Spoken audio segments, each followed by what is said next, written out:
Well, we're on air with Peter Scales at the moment. How are you, Peter? I'm really well. I'm all coffeed up and ready to go. Yes, Good morning. a coffee is a good idea to start. Now, you'll be talking about bees today, and I have a question. At the moment, there's a varroa mite that's disseminating a lot of the beekeeping areas in New South Wales, and it's a real problem. What is this all about? Yeah, well, there's a new mite that's entered Australia that's called varroa mite, and it's a mite that's been around in Asian bee colonies and European bee colonies, well, since the 1940s at least, and it's been all around the world. And Australia's been lucky in that through its biosecurity measures it hasn't been in Australia, but now it is. And although it's just one of the many pests and diseases that bees can get, a lot of the pests and diseases, perhaps except for a couple of the bacterial diseases like American foulbrood, which will actually kill a hive completely and is reportable and you have to destroy a hive if you have it. A lot of the other diseases like small hive beetle or wax moth or some of the fungal diseases like chalk brood, strong hives can deal with those pests. In actual fact, good hives that have good housekeeping and with a little bit of management, in actual fact, most of the time it doesn't affect honey production too much, and in actual fact, from an apiarist point of view, there's not a lot of consequence. The problem with varroa is that you could argue that it's just another pest and disease, but the main issue is that if I get varroa into my hive, if I don't actually treat it and I don't actually manage it, it will kill the hive. It might take a year or two, but even strong hives will get affected.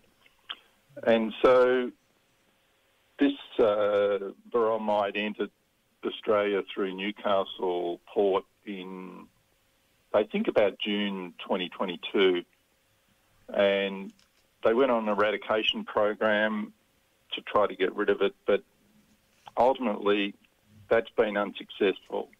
And it's now spread from, well, Newcastle as far south as Wollongong, as far north as Coffs Harbour, and there's some actual outbreaks of it now because of bee movements for pollination out near Balranald, which is not far from Victoria. And based upon the spread, we're likely to have it in Victoria in the next 1 to 2 years. Right, yeah. And from a beekeeping point of view, it means that we have to go into a new management mode. We have to learn how to deal with varroa. And that's been done around the world, but we don't know it yet, and we have to learn those skills. And as I said before, if we do nothing, we'll lose all our hives. And that's quite a bit different than most of the other diseases, which, as I said before, if we do nothing, we might get a little bit of loss, but not a lot of loss. But they've shown overseas that they can get greater than 50% colony loss with varroa. So we have to start thinking about management of this disease. The Department of Agriculture is doing a lot of work to make people aware that they need to be testing for it so that we know exactly when it arrives, and then we can move into what we call a varroa management mode.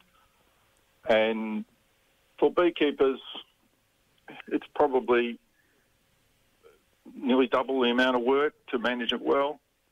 For backyard beekeepers, I don't think that's a big deal. It's not a lot of extra time. But for the commercial beekeepers, it's actually quite a lot of extra work and quite a bit of extra cost.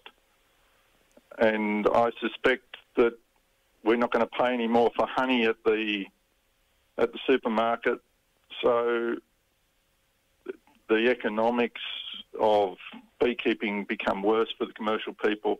I'm just a backyard beekeeper, so it's not the end of the world for me. But I think it is actually a significant new sort of an era for Australia in terms of beekeeping. And as I said, it's all been all around the world. Beekeepers deal with it all around the world, but we've been lucky not to have to deal with it. So that's a little bit of a summary of Varroa. Hope it helps bring it into the light of what's happening. A lot of people out there saying it's a complete disaster. And it's just another pest and disease at one level, and we just have to work with it and manage it. But it's not great. Yeah. Okay, so what are some of those ways they're managing it? The normal way to manage it is to actually test the bees for how many mites they have in a hive.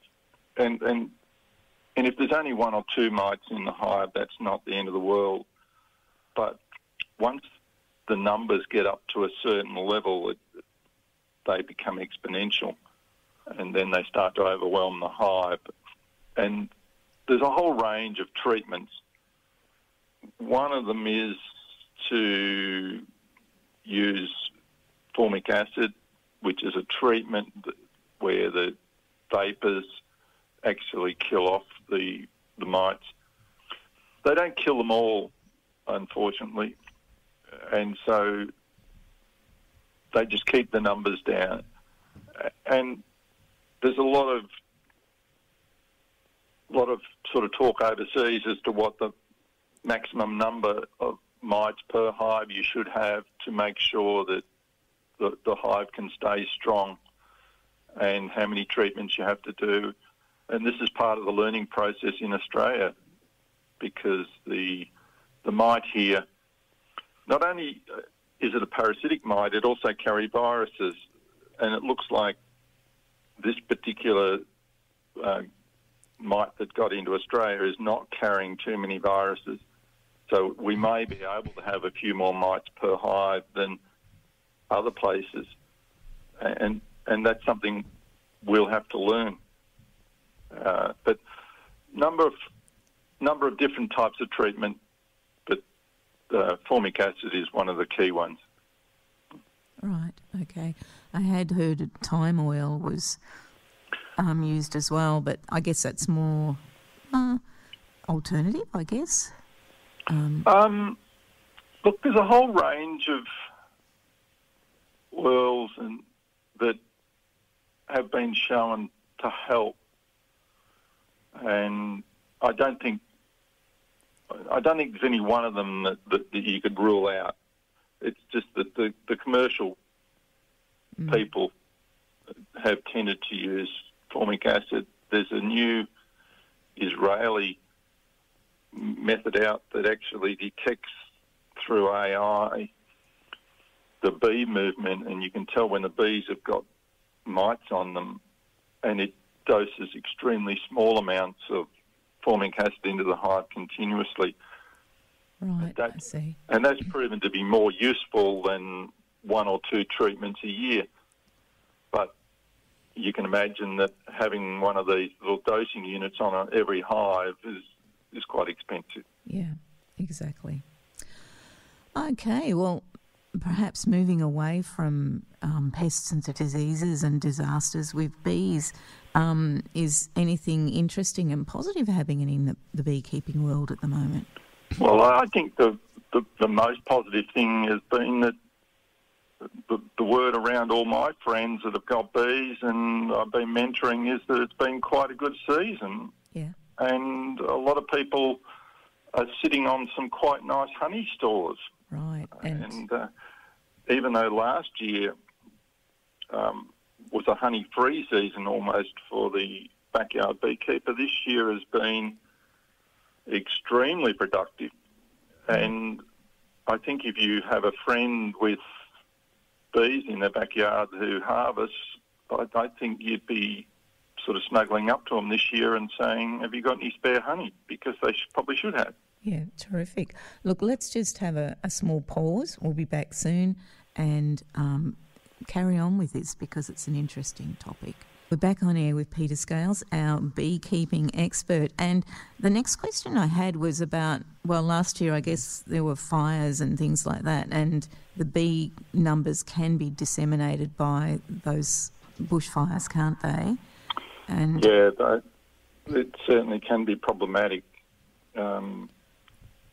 Certainly over in South Australia, for instance, on Kangaroo Island, there was a huge number of bee colonies got wiped out about 3 or 4 years ago, and there's a particular species of European bee over there that is highly productive, that's used commercially, and a lot of backyard beekeepers really like that, and that nearly got wiped out completely. Well, really problematic if we get fires, because bees are hard to move quickly. Yeah. So I guess they just get... Yes, well, in other words, things can be a bit tough. It's not just bugs and things like that. It's also bushfires in Australia. Yeah. And I guess that's probably why it was a poor season last year, I guess. And now the bee numbers must have recovered and it's looking better. Yeah, I think last year the bees tell you what the season is like. It was very wet not in 2023 spring, but in 2022 spring was extremely wet and cold, and not much flowering of the eucalypts in the plenty area. And as such, the bees ran out of food. They didn't produce any honey, and they starved. Right, I see. So that wasn't great. But this year, we were actually about 6 weeks ahead of any other year I've ever experienced. And it was that dry spring, and the bees loved it. And so this year's been very productive. So they tell you very early on what the season's going to be like. Yeah. So you can't sort of, if you've got a bee colony your own self, you can't sort of say, well, I'm going to plant plenty of flowering plants in my backyard and front yard, and that should do it. You need to have more than just that. Yeah, I think a lot of people say, well, I've got a big garden, that'll be enough. And it does. You see bees all over the flowers, and that's all good. But if you look at where they produce most of their honey and the nectar that they need to survive as a big colony, generally you need a mass flowering with a lot of nectar from eucalypts, right, or acacias or something like that. So and quite large spreads of them. So if you think that if I draw a circle of about 2 kilometres around a group of 10 hives, they need all of that area to produce enough honey. Right. And what about commercial hives? They're quite large. It's not just 10 hives, is it? You're more... Yeah, they'll go to an area that is flowering prolifically in terms of, say, eucalypts, and that could support hundreds of hives if a whole forest is flowering strongly. Right. But either way, they usually only put 30 to 40 hives in one spot. And then they go another few kilometres away and put another 30 hives. Mm-hmm. And that's even when the plants are flowering prolifically. Right. And so, yeah, they're great pollinators. They're great for your garden. They're great for the fruit trees and everything. But they do need quite a range to survive, and they do need something that's producing quite a lot of nectar. So if you're thinking of going into beekeeping as an amateur, perhaps you need to consider what's around you in the suburb you're living in. Yeah, and a lot of times people don't look at the things like trees along creeks and rivers, and those trees and when they flower will determine when the nectar's coming in and you're getting honey stores. Mm. And then they're also pollinating and doing a whole range of things around all the area as well. Right. Yeah. And of course, bees are not European bees are not the only pollinators, and one of the reasons we like bees is because they are pollinating and helping our fruit crops, our any whatever we're growing. Yeah, we've got a lot of great pollinators in Australia. Lots of native bees, hoverflies, other flies, other insects. One of the issues is that large monocultures, that sort of resident population of all those native bees and native hoverflies and that are not sufficient to pollinate those large monocultures like almonds and canola and things like that, and big orchards, etc.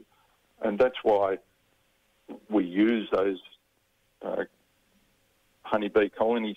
Yeah. In actual fact, for something like the almonds up near Mildura and Robinvale, there's probably about between 100 and 150,000 hives get brought into that area for pollination every year. Right, and just for pollination.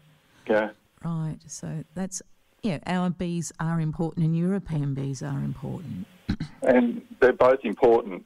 And they seem to be quite complementary, which is really good. Okay, look, we're going to have to finish up now, Peter. Thank you very much. As always, it's a fascinating topic. So we'll see you perhaps next year again with more questions. Thanks very much, Hilary. Thank you. Bye. Bye.